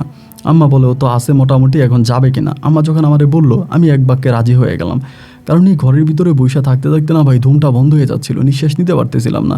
যদি একটু বাইরে যাই, বাইরের প্রকৃতি দেখি, বাইরের পরিবেশ দেখি, তাহলে একটু ভালো লাগবে। এই জন্য আমি আম্মার কথা রাজি হয়ে গেলাম যে ঠিক আছে মা, আপনি যদি বলেন আমি আব্বার সঙ্গে দোকানে যাব, দোকানে গিয়ে বসবো। তো মা বললো যে আচ্ছা ঠিক আছে, তুই দোকানে গিয়ে বসিস। এরপরে আব্বা আমাকে দোকানে বসাইলো, আমি দোকানে বসতাম, যথারীতি দোকান সামলাইতাম, দোকান চলাইতাম, আর বারবার চিন্তা করতাম আমার সঙ্গে বিগত দিনগুলোতে কি ঘটে গেল, আমি এটা কি দেখলাম। 2 মাস আমি পুরীর রাজ্যে ছিলাম, আমি এত টাকা ইনকাম করছি, মানে আমি এতটাই মানে ছিলাম, পুরীর রাজ্যে 2 মাস ধরে ছিলাম, আমি কেনই বা চলে আসলাম, মানে এই জিনিসগুলো আসলেই কি, এটা কী ছিল, মানে এই জিনিস বুঝতে পারতাম না। আর ভয়ে ওই হিন্দু পাড়ার আশেপাশেও যাইতাম না। এইরকম করে দোকানে বসে থাকতে থাকতে প্রায় আরও মাস 2 মতো কেটে গেল। আমার ভিতরে আর ভালো লাগা কাজ করে না। ভালো না লাগার পরে আমি তখন আব্বারে বললাম যে আব্বা, আমার তো এখানে বসে থাকতে ভালো লাগে না, আমি নৌকা চালাই, আপনি দোকানে বসেন। ওই সময় আব্বা অনেকটা অসুস্থ হয়ে গেছে, আব্বা তো এমনি পায়ে সমস্যা, তার উপরে আবার ঠান্ডা বাতাস টাতাস লাগে আমার আব্বারও পায়ে, সে নৌকা চালাতে কষ্ট হয়। তাই আমি আব্বারে বললাম যে আব্বা দোকানে আপনি বসে, নৌকাটা আমি চালাই। আমার আব্বা বলে তুই নৌকা চালাইতে পারবি? আমি বললাম হ পারবো। তো বাবা তখন আমার কয়েকদিন ধরে নৌকা চালানোর ট্রেনিং দিল। ওই সময় কিন্তু আমার পরিবার মোটামুটি আমার টেনশন ফ্রি হয়ে গেছে, যে একটা ভয়ভীতি তাদের মাঝে ছিল, এই ভয়টা তখন প্রায় অনেকটাই কেটে গেছে। তখন আমি মোটামুটি স্বাভাবিক জীবনে চলে আসছি। তাই আমার আব্বা তখন আমার বলল তুই কি চালাইতে পারবি তো? আমি বললাম হ্যাঁ অবশ্যই পারবো, কেন পারবো না, আমি চালাইতে পারবো। আব্বা আমার যখন এই সাহস দিল, আব্বুর কাছ থেকে সাহস নিয়ে তখন আমি আস্তে আস্তে করে আবার নৌকা চালাতে শুরু করি। যদিও প্রথম দিকে আমি খুব ভালো চালাইতে পারতাম না নৌকা, আমার আব্বা আমাকে একটু হেল্প করে, সাহায্য করে, কীভাবে চালাইতে হবে এগুলো বলে দেয়। তা আব্বা আমাকে যেভাবে বলে দেয় আমি ঠিক আব্বার কথা মতো আমি তখন নৌকা চালাচ্ছিলাম। বিভিন্ন জায়গায় যাচ্ছি, নৌকা চালাইতে আসছি, এই পারে ওই পারে, এই পারে ওই পারে যাইতেছি, এভাবে অনেকগুলো দিন কেটে গেল। তখন আমার দাদাভাই মারা গেছে, দাদা মারা গেছে, দাদি খুব অসুস্থ, এবং খুবই অভাব, পারিবারিক এতটাই অভাব যা বলার মতো না। তো একদিন হলো কি, আমার মানে ওই পাড়ার মানে এই পাড়ের এক মহিলারে আমি ওই পারে নিয়ে যাচ্ছিলাম। ওই মহিলাটাকে কবিরাজ ছিল, মানে মহিলাকে কবিরাজি করতো, সবাই তার হনুফার মা বলে ডাকে, হনুফার মা বলে ডাকে। ওনার মেয়ের নাম ছিল হনুফা, এবং হনুফার মা বলে এক বুড়ি আছে। ওই বুড়িরে তখন আমি আমাদের দোকানের পাড় থেকে ওই পারে নিয়ে যাচ্ছি। ওই দিন মোটামুটি খালে প্রচুর ঢেউ ছিল, মানে আপনার স্রোত ছিল, স্রোতের কারণে আমি ঠিকমতো আপনার চালাইতে পারতেছিলাম না, নৌকা চালাইতে পারতেছিলাম না। তাই বুড়িরে বললাম একটা কাজ করে নৌকার মধ্যে বসেন, স্রোত একটু কমে যাক, স্রোত না কমলে তার ওই পারে যাইতে পারি না, স্রোতটা একটু কমাক, আপনি বসেন। তো ওই দিন একটু ঘুরি ঘুরি বৃষ্টিও পড়তেছিল, তো বৃষ্টির কারণে অতটা প্যাসেঞ্জারও নাই। তা বুড়ি আর আমি মিলে তখন নৌকাতে বসছি। বসার পরে হনুফার মা তখন আমারে বলে, সজীব, গ্রামের মধ্যে তোর নামে একটা কথা শুনেছিলাম, এমন এমন ঘটনা, এটা কি সত্য? যখন হনুফার মা আমার এটা জিজ্ঞেস করে, আমি বললাম, "হ্যাঁ, আপনি কার কাছে শুনছেন?" বলে, এটা কি শোনার বাকি আছে? এটা তো এই মহল্লার জানে না এমন কোনো মানুষ নাই, মোটামুটি সবাই তো এই ঘটনা জানে। তোরা নাকি পরীরা তুলে নেয়, পরীর সঙ্গে নাকি তুই 2 মাস ধরে ছিলি, এটা কি সত্য নাকি? আমি বললাম, হ সত্য। বলে, কি হয়েছিল তোর সঙ্গে একটু বলতো। এই বুড়ি যখন আমার জিজ্ঞেস করলো, আমি তখন বুড়ির কাছে বিস্তারিত বলতেছিলাম যে আমি এমনি এমনি গেছি, এবং যাওয়ার পরে এই পরী আমারে মানে আমার ওখানে রাখছে, খাওয়াইছে, এবং আমারে বলছে এখান থেকে যাওয়া যাবে না। আমি একরকম রাগ করে অভিমান করে চলে আসছে, এবং পরী আমাকে সোনার কলস দেখাইছে, এটা দেখাইছে, ওইটা দেখাইছে, আমি এগুলো রাখি নাই। তখন এই হনুফার মা বুড়ি আমারে বলতেছে, আয় হায় হায়, তুই করলি কি? তুই তো আজকে মহারাজা হয়ে যাইতি, তুই যদি এগুলা নিতি তোর কিন্তু পরী তারপরেও দুনিয়াতে দেওয়া যাইতো। পরীরা কিন্তু কাউরে আটকায় রাখে না, তোর যেহেতু নজর পড়ছে তোর উপরে, ওই কিন্তু তোরা ভালোবেসেই দিত। তুই যদি ওর কথা রাজি হইতি, তোর সোনার কলসি দিত, তোর সোনার সব কিছু দিত, এবং তুই কিন্তু অনেক বড় লোক হয়ে যাইতি, অনেক টাকার মালিক হয়ে যেতি। হায় হায়, তুই তো ভুল করলি। আমি বললাম, কী বলেন আপনি? উনি বলো, আমার সঙ্গেও একটা ছিল রে, কিন্তু আমি তোর মতো ভুল করার কারণে আমারটাও আমি হারাইছি, আমারটারে আমি আর এখন আর পাই না। আমি তোর মতো ভুল করছিলাম, তুই তো আমার মতো ভুল করলি।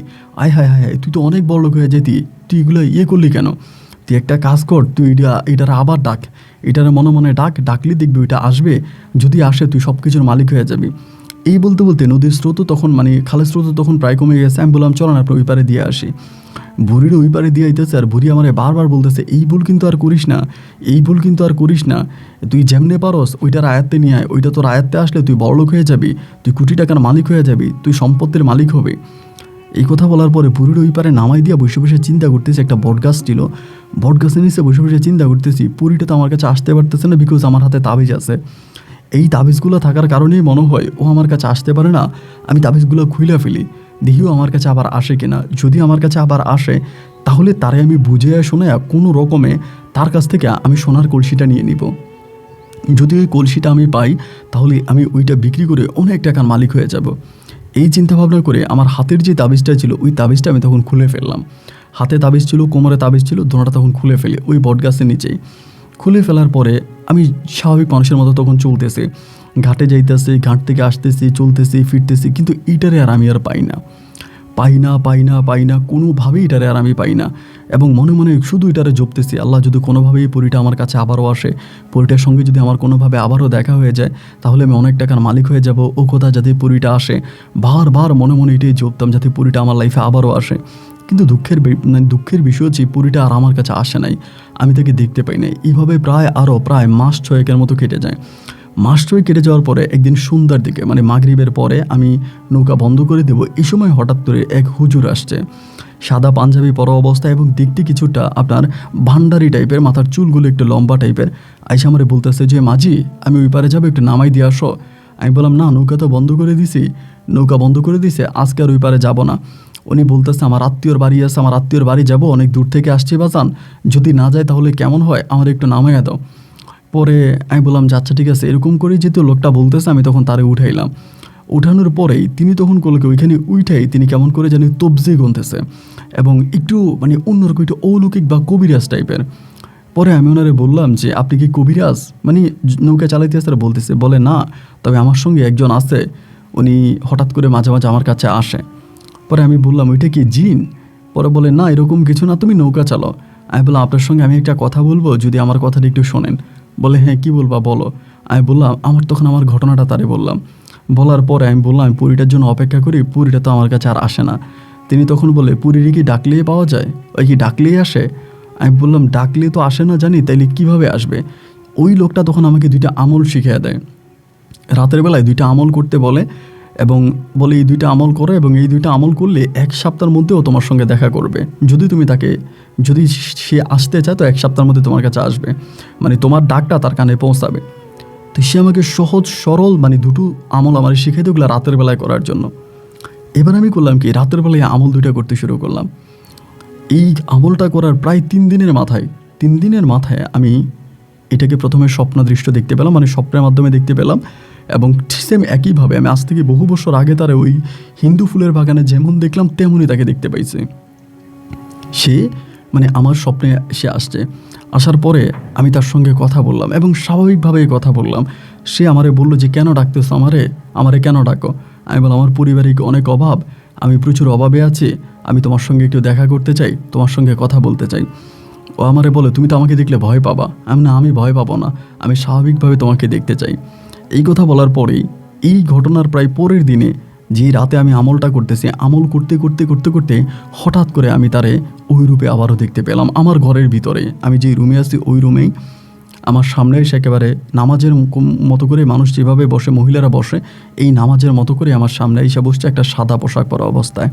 তো যেহেতু তারা আমি আগ থেকেই চিনতাম, আগেও দেখেছিলাম, তো ভিতরে হঠাৎ করে এতটা ভয় ঢুকে যায়নি। তবে হ্যাঁ, ভয় যে একেবারেই পাই নাই তা নয়, মোটামুটি ভয় কিন্তু একটু পাইছি। তো আমার কাছে আইসা বলতেছে যে বলো কেন ডাকতেছ? তা আমি বললাম তুমি যে কথা বলতেছো এত জোরে জোরে, পাশের ঘরেই তো আমার মা বাবা আছে। পরে বলে আমার কথা কেউ শুনবে না, আর তুমি এখন আমার সঙ্গে কথা বলবো আর তোমার কথাও কেউ শুনবে না, বলো। পরে আমি বললাম আমার পরিবারে অনেক অভাব, অনেক অনটন, তুমি তো আমারে বলেছিলে আমারে বিয়ে করবা, এবং তুমি যদি আমারে বিয়ে করো তাহলে আমি তোমারে বিয়ে করতে রাজি আছি। এবং আমার পারিবারিক অনেক অভাব, আমার বাবা অসুস্থ, আমার দাদি অসুস্থ, এবং আমার বাবার দোকান চলে না, আমরা খুব অভাবে আছি, যদি তুমি পারো আমাকে একটু সাহায্য করো। পরে আমার বল আমি তো তোমাকে বলেছিলাম আমাদের এখানে থেকে যাওয়ার জন্য, যদি আমাদের এখানে থেকে যাইতা তাহলে তো তোমার কোনো কিছুর অভাব হতো না, তোমার সব কিছুই তুমি পেয়ে যাইতা, তুমি তো আমার কোনো কথা শোনো নাই, আমার কোনো কথা মানো নাই। আমি বলছি আমার তো ভুল হয়ে গেছে, আমি তো অপরাধ করে ফেলেছি, তো আমার তো এই অন্যায় হয়ে গেছে, এখন কি এটার কোনো মাফ হয় না? আমি বললে মাফ হবে, সমস্যা নাই, আচ্ছা ঠিক আছে, আজকে তো আমি চলে যাচ্ছি, তবে আমি তোমার কাছে এখন মাঝে মাঝে যে কোনো সময় আসবো, এবং এসে আমি দেখি তোমার সাথে কথা বলবো। এই প্রথম আমাকে সে সরাসরি একটা মেয়ে রূপে আমার কাছে আসে এবং এসে সে চলে যায়। এরপর থেকে হতো কি, আমি যখনই নৌকা চালাতাম মাঝে মাঝে সে আসতো, মাঝে মাঝে দেখতাম অনেক যাত্রী বসে আছে, যাত্রীগুলোর পাশে সে বসে আছে, বসে বসে হাসতেছে, আমি তারে দেখতাম, সে আমারে দেখতো, কিন্তু আমি যে নৌকাতে বসে বসে হাসতাম এটা সবাই দেখতো, দেখে বলতো এই মাঝে কী ব্যাপার, শুধু শুধু হাসো কেন? তা আমি আবার সবাই দিকে তাকাইতাম, ওরে কিন্তু আবার কেউই দেখতো না, ওরে শুধুমাত্র আমিই দেখতাম। আমি দেখতাম যাত্রীর পাশেই ও বসে আছে, যাত্রীর পাশে বসে আছে, শুধু আমিই দেখতাম ওরে, আর ও দেখতো আমারে, কিন্তু ওরে আর কেউ দেখতো না, মানে নৌকায় থাকা কেউই দেখতে পাইতো না। এরকম করে মাঝে মাঝে রাতের বেলাও বলতো আজকে তো আকাশে চন্দ্রিমা রাত, আজকে তুমি নৌকা চালানো বন্ধ করো না, আজকে সারা রাত আমি তোমার নিয়ে ঘুরবো। এরপরে তখন হতো কি, এই রাতের বেলা আমি তারা নিয়ে ঘুরতাম, তারে নিয়ে আমি ঘাটের এই পারে যাইতাম, ঘাটের ওই পারে যাইতাম, এদিক দিয়ে ঘুরতাম ওই দিক দিয়ে ঘুরতাম, মানে গভীর রাতে একদম আপনার খালের মাঝখানে স্রোতের মধ্যে আমি গিয়া নৌকা নিয়ে থাকতাম, এখানে প্রচণ্ড রকমের সুন্দর আবহাওয়াতে আমি তারা নিয়ে ঘুরতাম। অনেক সময় খালের পাশে আপনার ঝাউবন ছিল, ঝাউবনে তারা নিয়ে হাঁটতাম, এবং প্রতিদিন প্রতি রাত তার সঙ্গে আমার এক অন্যরকম প্রেম ভালোবাসার সম্পর্ক তখন হয়ে যায়। এবং শুধু সম্পর্ক যে হয় তাও নয়, ও আমাকে মোটামুটি ওর মতো করে অনেক জিনিস দিচ্ছে, অনেক স্বর্ণ অলংকার আমি ওর কাছ থেকে পাচ্ছি, এবং ইতিমধ্যে আমি মোটামুটি প্রায় অনেক কিছু হয়ে গেছি। তাই সে আমার শুধু একটাই শর্ত দিয়েছে, সে সব আমি যা তার কাছে চাই সে সবই দিবে, কিন্তু আমি যাতে কখনো বিয়ে না করি, আমি যাতে কখনো বিয়ে না করি। এবং সে আমাকে বারবার এটা বলতো কখনো বিয়ে করতে পারবা না, কখনো বিয়ে করতে পারবা না, কখনো বিয়ে করতে। আমি তারে বললাম যে ঠিক আছে আমি কখনো বিয়ে করব না, কিন্তু ইতিমধ্যে সে আমাকে যা দিয়ে দিয়েছে অল্প কিছুদিন সম্পর্কের মধ্যে, মোটামুটি যা দিয়ে দিয়েছে, আমার জীবন কেটে যাবে, আমার জীবনও কাটবে, এবং আমার যে পূর্বপুরুষ আছে তাদের জীবনটাও কেটে যাবে, মানে আমার যে পরের জেনারেশন যারা আসবে তাদের জীবনও কেটে যাবে। মোটামুটি সে আমাকে ভালোবেসে মাঝে মাঝে আমার গলায় পরাই দিত, আমার হাতে পরাই দিত, আমার যা কিছু দিত, আমি অনেক কিছুই পাইছি। পাওয়ার পরে আমি তখন তারে বললাম যে আমি আর নৌকা চালাবো না, আমি মাঝে মাঝে রাতের বেলায় তোমার সঙ্গে এসে এখানে নৌকা নিয়ে ঘুরবো, আমি অন্য একটা ব্যবসা করব। তখন আমাদের ওই বাজারে আমি অনেক বড় একটা মানে প্রথমে একটা জায়গা কিনলাম, এবং জায়গা কেনার পরেই এখানে আমি বিল্ডিং উঠাইতে শুরু করলাম। আমাদের এলাকাতে সবাই তখন বলাবলি করতে শুরু করলো যে সজীবের সাথে আবারও জিন চলে আসছে, সজীবের সাথে আবারও পরীটা চলে আসছে, এবং ওই পরী সজীবকে টাকা পয়সা দিতেছে, গয়নাগাটি দিতেছে। এটা সবাই তখন জানতো, আমি কারো কাছে বলতাম না, আমার কেউ যদি জিজ্ঞেস করতো আমি হাসতাম, ধুর, আমি বলতাম এটা কি সম্ভব, পরে কি কাউরে কোনো কিছু দিতে পারে, এগুলো ফালতু কথা, এগুলো ঠিক না, এগুলো উল্টাপাল্টা কথা, এরকম করে আমি সবাইকে বলতাম। কিন্তু সত্যি কথা বলতে আমারে যা কিছু দিত ওই পরীটাই দিত, এবং ওর কাছ থেকে এগুলো নিতাম, নিয়ে চলতাম ফিরতাম। বাট আমি অনেক সুখে গেছিলাম সে সময়টাতে। ও পুরীর সঙ্গে আমার অনেক ধরনের সম্পর্কও হতো, একসঙ্গে আমরা শুয়ে থাকতাম, আমার মাথার চুল হাতায় দিত, রাতের বেলায় আপনার এই কি বলে দিঘির আপনার এই ও খালের পানিতে একসঙ্গে আমরা গোসল করতাম, ও অনেক ধরনের ও আমাকে ভালোবাসতো। তো দেখা গেল কি আমি অনেকটা সুখে যাইতেছি, মা আমারে খাওয়াইতেছে, পড়াইতেছে, মানে সব কিছু করতেছে, কবিরাজ দেখাইতেছে, ডাক্তার দেখাইতেছে, বাট আমার শারীরিকভাবে আমি দিনে দিনে একেবারে সুখে যাচ্ছি। এই অবস্থার মধ্যে হলো কি, একদিন রাতের বেলায় আমি শুয়ে আছি, রাত্রে আনুমানিক 8টা কি 8:30 বাজে, শরীরটা খুব দুর্বল। আমার মা হঠাৎ করে কোত্থেকে জানি আইসে আমার মুখের মধ্যে একটা লাল কাপড় লাল কাপড় দিয়ে চাপা দিয়ে ধরছে। যখনই লাল কাপড়টা দিয়ে চাপা দিয়ে ধরছে, আমি তখনই মারে বললাম যে মা, কি লাল কাপড় দিলে কেন? এর ভিতরে আমি জ্ঞান হারিয়ে ফেলি, অজ্ঞান হয়ে যায়। অজ্ঞান হয়ে যাওয়ার পরে প্রায় অনেক পরে আমার তখন জ্ঞান ফিরে আসে।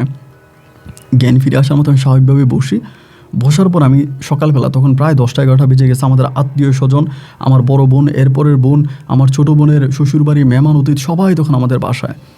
সবাইকে দেখে তো আমি অবাক, কী হয়েছে, এত মানুষ কেন আমাদের বাসায়, কী হয়েছে?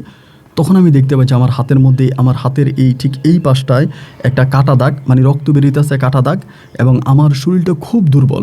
আমার গলার মধ্যে তাবিজ, হাতে তাবিজ, কোমরে তাবিজ, বিভিন্ন জায়গায় তাবিজ। মায়ের বললাম যে মা, কী হয়েছে? মা তখন বলতেছে, যা হবার হয়েছে, সব কিছু হয়ে যাক, এই সব কিছু বাদ দে, এখন তোরে আমি একটা স্বাভাবিক জীবনে আনতে চাই। তোর সঙ্গে একটা পুরীর ঝামেলা ছিল, আমি ওই পুরীর ঝামেলাটা দূর করাই দিছি। আমি তোরা এখন একটা স্বাভাবিক জীবনে নিয়ে আসছি। আমি বলি, কী করছো? মা বলে, পুরীটারে সরাই দিছি। তা আমি তখন চিন্তা করি, মারে বললাম যে মা, পুরীটারে যে সরাই দিলা, পুরীটা তো আমার অনেক কিছু দিছে।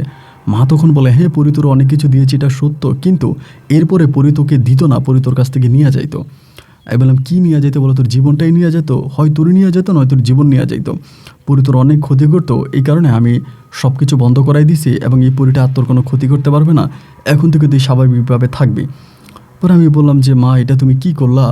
পুরীটার সঙ্গে আমার বেইমানি করা হলো না? মা আমারে বলে, কোনো বেইমানি না, আমাদের অভাব ছিল, অনটন ছিল, আমাদের অভাব অনটন দূর হয়ে গেছে, এখন তোরে আমি বিয়ে শাদী করাবো, সংসার করাবো, এই পুরীর সঙ্গে আর তোর কিছুই হবে না।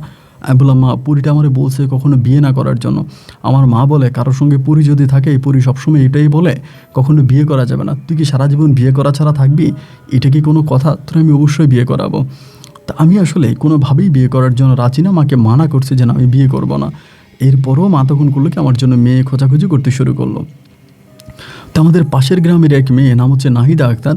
এই নাহিদা আক্তারকে আমার আম্মা তখন ঠিক করলো। আমার নাহিদার বাবা কিন্তু আবার আলেম মানুষ ছিলেন, হুজুর ছিলেন। তো ওনার হচ্ছে এক বাপের এক মেয়ে, ওনার একমাত্র মেয়ে। তা আমার আম্মা তখন ওই মেয়ের সঙ্গে আমার বিয়ে ঠিক করছে। ওই মেয়ের ধারে কাছে যাওয়ারও যোগ্যতা আমার নাই, কিন্তু ওই মেয়ের সঙ্গে আমার বিয়ে ঠিক হয়েছে। তো পুরীটা আমার আর কোনো ক্ষতি করে নাই, বা আমার আর কোনো কিছুই করে নাই। এই আপনার নাহিদার সঙ্গে আমার তখন, ওর নাম ছিল নাহিদার সঙ্গে আমার তখন বিয়ে ঠিক হলো। পারিবারিকভাবে সবাই মিলে এই বিয়ের তখন উদযাপন করছে, এইরকম করে বিয়ের আয়োজন করা হয়েছে। তো আমার বিয়েটা ছিল শনিবারে, শুক্রবারে হওয়ার কথা ছিল। শুক্রবারে যেহেতু জুমার দিন, ওর বাবা বললো, আমি তো আলেম মানুষ, শুক্রবারে আমার মসজিদে যাওয়া লাগে, নামাজ পড়ানো লাগে, শুক্রবারে না, আমরা শনিবারে করি। তো বিয়ের অনুষ্ঠানটা তখন শনিবারে করা হলো, শুক্রবার বাদ দিয়ে শনিবারে করছে। যথারীতি খুব সুন্দর করে বিয়ের আয়োজনটা করা হলো, সবাইকে জানালো, শোনালো, খুবভাবে বিয়ের আয়োজনটা করছে। তো আয়োজনটা করার পরে আমি এই বিয়ের অনুষ্ঠানের ভিতরে বসছি, তখন বরযাত্রী হয়ে আমি যাচ্ছি। তো বরযাত্রী হয়ে রওনা দিলাম, তখন প্রায় আপনার সকালবেলা 11টা কি 11:30 দিকে বরযাত্রী হয়ে রওনা দিলাম। তো তখন আমাদের রিক্সা ছিল, আমরা রিক্সা দিয়ে যাচ্ছিলাম, যেহেতু এটা পাশাপাশি গ্রাম, একসঙ্গে রিক্সা দিয়ে সেই গ্রামে গেছি। মেয়ের বাড়ির উঠানে বসছি। মেয়ের বাড়ির উঠানে বসার পরেই সেই রাতে হলো কি, আমি জাস্ট এই জায়গাটার মধ্যে বসছি, বর্ষে যে বসার পরেই এই কিছুক্ষণ পরে বিয়েটা আমি বসার প্রায় আধা ঘন্টা কি 40 মিনিট পরে হঠাৎ করে বাড়ির থেকে চিৎকার আসছে কি, আমি যে নাহিদাকে বিয়ে করবো, নাহিদার নানি মারা গেছে। এটা সবাই তখন বলাবলি করতেছে যে নাহিদার নানি মারা গেছে। তো আমি তখন নতুন বর, মাথার মধ্যে আমার পাগড়ি। তো ওই মহিলারা তখন শোয়ে রাখছে, বিয়ে বাড়িতে এরকম একটা ঘটনা। তো আমার সঙ্গে যারা বর গেছে তারা সবাই গিয়ে লাশটারে দেখে আসতেছে। নাহিদার নানির সঙ্গে আমারও ভালো সম্পর্ক ছিল, মাঝে মাঝে দেখলে খুব সুন্দর করে কথা বলতো। আমিও তখন বললাম যে একটু বুড়িটারে দেখে আসি, এরকম চিন্তাভাবনা করেই আমি তখন আস্তে আস্তে করে এই যেখানে বসেছিলাম, আপনার বিয়ের আসর, ওইখান থেকে উঠে আমি তখন ঘরের দিকে গেলাম। অনেকে বলাবলি করতেছে যে না, তুমি দেখার দরকার নাই, তুমি নতুন বর, তুমি দেখার দরকার নাই। আমি যে নতুন বর হইলে কী হয়েছে, আমি একটু দেখি, ওনার সঙ্গে আমার একটা ভালো সম্পর্ক ছিল, উনি মারা গেছে, আমি একটু দেখি, তা দেখলে কী হবে। এই বলার পরেই তখন আমি এই উকিমেরা এই বউটারে দেখতে গেলাম। আপনার এই কী বলে, বুড়িটারে দেখতে গেল। এই বুড়িটার মুখের দিকে তাকায়া আমি দেখতেছি বুড়িটা হাসতেছে। পরে বুড়ির একটা হাসি দিছে, হাসি দেওয়ার পরে সে তো মৃত, ধরেন আপনার দাফনের কাপড় পরায় রাখছে, শুধু সাদা কাপড় দিয়ে পেঁচায় রাখছে, মুখটা দেখা যায়। আমি তার দিকে তাকানোর সঙ্গে সঙ্গে সে একটা হাসি দিছে, একটি খিলখিলিয়ে দাঁত বের করে একটা হাসি দিছে। হাসিটা দেওয়ার সঙ্গে মা গো বলে আমি দিছি চিৎকার। এই মা গো বলে চিৎকার দিছি, এটুকু আমার মনে আছে। মা গো বলে আমি একটা চিৎকার দিছি, চিৎকারের পরে আমার আর কোনো কিছু মনে নেই। এরপরে যেটা যখন আমার জ্ঞান ফিরে আসে, আমি তখন দেখি আমার অর্ধেক পর্যন্ত মানে বুক পর্যন্ত কাদার ভিতরে, আর বুকের উপরে আমার হচ্ছে মানে কাদার উপরে আমার সামনে দাঁড়াই আছে পিসা, মানে ওই যে পরিটা ছিল আমার, ওর নাম ছিল পিসা দাঁড়ায় আছে। পিসাকে দেখে তো আমি ভয় পেয়ে যাই, এবং ও তখন একটার পর একটা লাথি মারতেছে আমার এই মধ্যে লাথি মারতেছে, এবং প্রচুর মারতেছে, মাইরা মানে আমাকে প্রচুর মারতেছে। আমি তো জানি ও কেন মারতেছে। এই মারতে ধরেন এই মাটির নিচে ঢুকাই ফেলে, আমার নিঃশ্বাস বন্ধ হয়ে যায়। এ আমার আবার মাটি থেকে টান দিয়ে উঠায়, আবার মাটির নিচে ঢুকাই ফেলে, আবার মাটি থেকে টান দিয়ে ওঠায়। মানে আমি তখন আর বাঁচার কোনো ইয়ে নেই, আমি বাঁচতে পারতেছি না। ওর কাছে ক্ষমাও আমি চাইতে পারি না, আমার মুখ থেকে কোনো কিছু বের হয় না। এইরকম করে মারতেছে, প্রচুর মারতেছে। এবং এই মারামারির মাঝে লাস্ট পর্যন্ত সে একটা পাথর নিল, বিশাল আকৃতির একটা পাথর নিল। এই পাথরটা নিয়ে সে দাঁড়ায় আছে, আমাকে মারবে এরকম একটা অবস্থার মধ্যে হঠাৎ করে, মানে যতটুকু আমার মনে আছে, হঠাৎ করে ফজর আজানের শব্দটা আমার কানে আসে। যখনই ফজর আজানের শব্দটা আমার কানে আসে, হঠাৎ করে আমি দেখলাম যে চারপাশটা একেবারে শান্ত হয়ে গেছে। মানে আজানের শব্দটার সাথে সাথে চারপাশটা একেবারে শান্ত হয়ে গেছে। এবং শান্ত হয়ে যাওয়ার পরেই এবং দেখতে পেলাম যে আস্তে আস্তে করে আমি উঠার জন্য চেষ্টা করতেছি, উঠতে পারতেছি না। এর মাঝে তাকায় দেখতেছি যে একটা মহিলা সম্ভবত ঘাটে পানি নেওয়ার জন্য আসছে। তখন কিন্তু আজানের পর আমি ঠিক হয়ে গেছি, ওরে আর দেখতে পাইতেছি না, শুধু আমার গলা পর্যন্ত মাটির নিচে উঠতে পারতেছি না। তো ভোরে সকালের আলো ফুটতেছে, এর একটা সময়ে এক মহিলা আসছে ঘাটে পানি নেওয়ার জন্য। মহিলার দিলাম ডাক, ও মাগো আমারে বাঁচান। মহিলা তখন এখানে আমার যখন দেখছি অবস্থা, মহিলা চিৎকার দিয়ে তার গ্রাম থেকে মানুষ ডেকে আনছে, সবাই মিলে আমার টাইনে টুনে উঠেছে।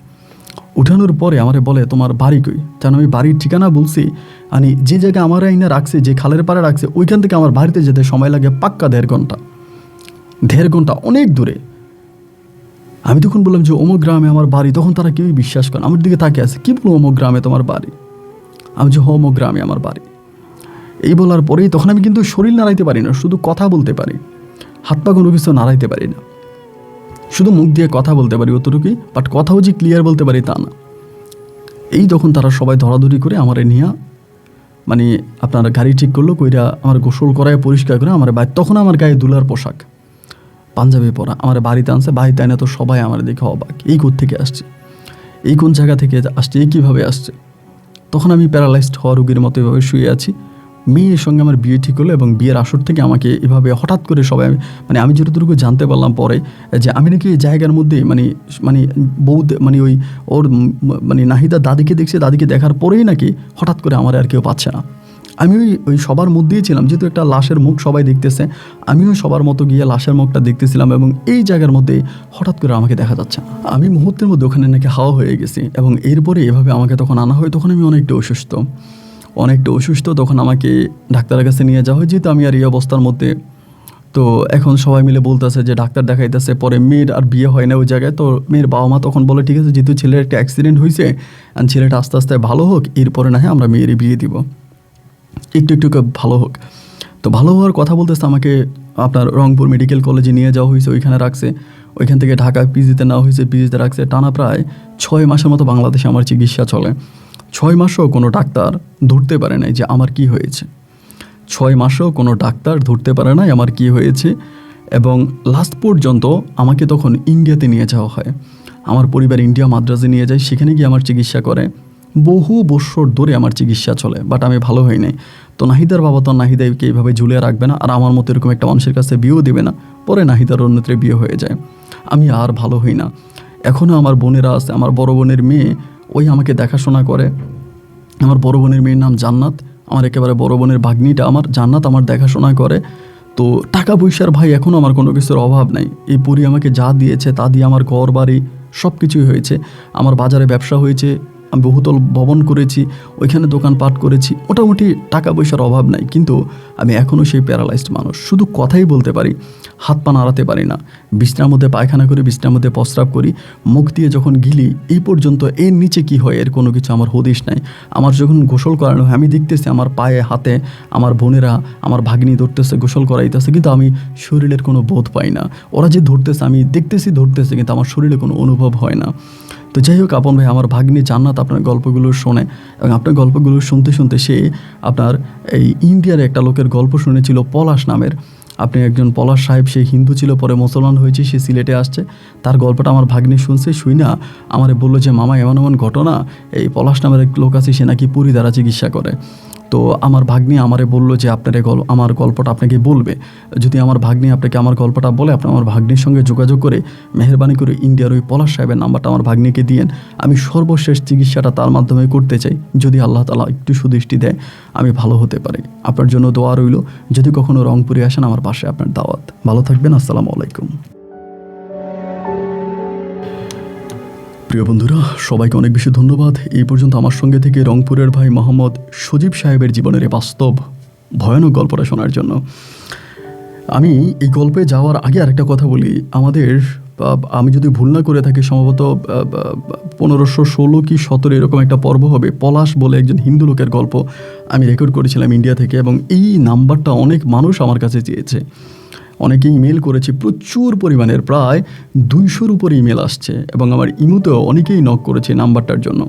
তো উনি আমাকে এই স্টোরি পাঠিয়ে যে একটা হোয়াটসঅ্যাপ নাম্বার দিয়েছিল, যে আমার যোগাযোগ করার জন্য হোয়াটসঅ্যাপ নাম্বারে যোগাযোগ করি, তবে সেই নাম্বারটা রিসিভ করে অন্য কেউ, মানে জানতে পারে যে ওনারই কেমন, ওনার এজিস্ট্যান্ট বা ওনার এখানে কাজ করে এরকম কেউ।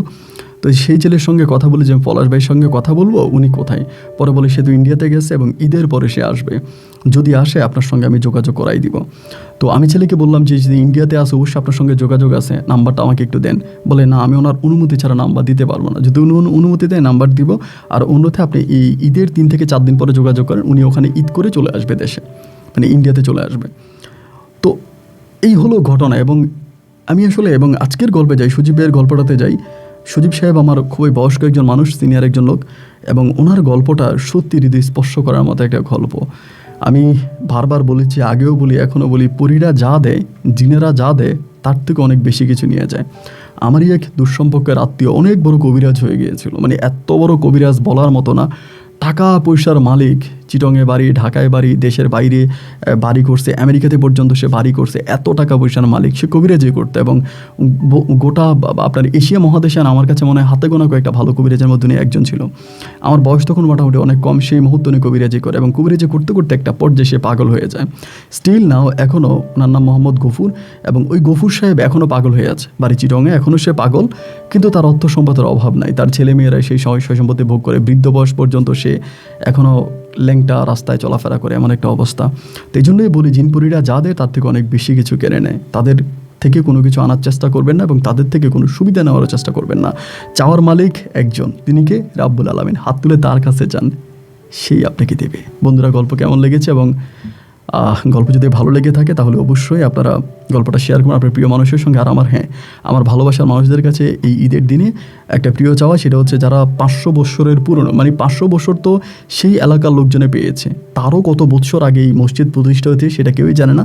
আমরা বলে থাকি যে 500 বৎসরের পুরনো গায়বী মসজিদ, যে মসজিদের ভিতরে খোদাই করা ডিজাইন আপনার চোখ কপালে উঠাই দেবে, যেটা জিনেরা নির্মাণ করেছে তা আপনি স্পষ্টই বুঝতে পারবেন মসজিদের ভিডিওটা দেখলে।